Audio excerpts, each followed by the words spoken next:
Dans le rétro gaming, on entend que ça prend une valeur monstre, surtout pour les jeux les plus rares et qui n'ont jamais été soi-disant ouverts.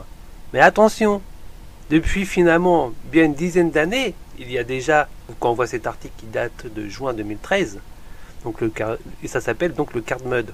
Comme on dit, c'est donc en fait une copie d'un jeu existant. Je voulais juste vous dire dans une courte vidéo de faire attention et de ne pas dépenser des sommes folles dans une cartouche de jeu vidéo qui soi-disant serait une vraie, jamais ouverte ou en très bon état.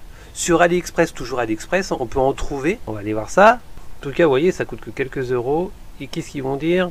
La traduction automatique, c'est une vraie catastrophe. Donc voilà, on se rend bien compte. De toute façon, là, ils le disent, je crois qu'ils le disent. Bon, alors là, c'est peut-être pas précisé. On voit qu'ils ont plein de jeux.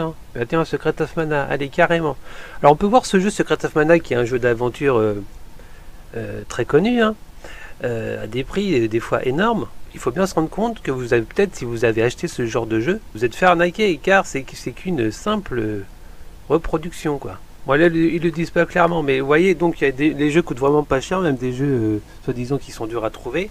Et c'est ce qu'on appelle du coup, donc c'est une copie de jeu, donc vous faites pas avoir, soi-disant, ça n'a jamais été ouvert, c'est encore sur CD, mais les CD peuvent se reproduire, et puis on peut très bien avoir des huissiers ou je ne sais qui soient de mèche.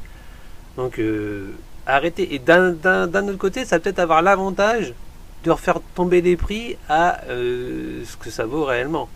Moi personnellement, je garde les jeux que j'ai de deux côtés en souvenir et je préfère juste sur émulateur.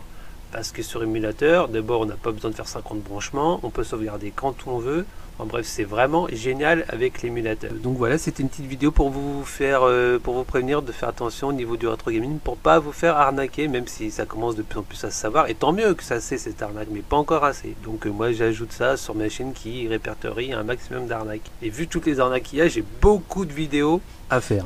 Si vous avez aimé la vidéo, merci de liker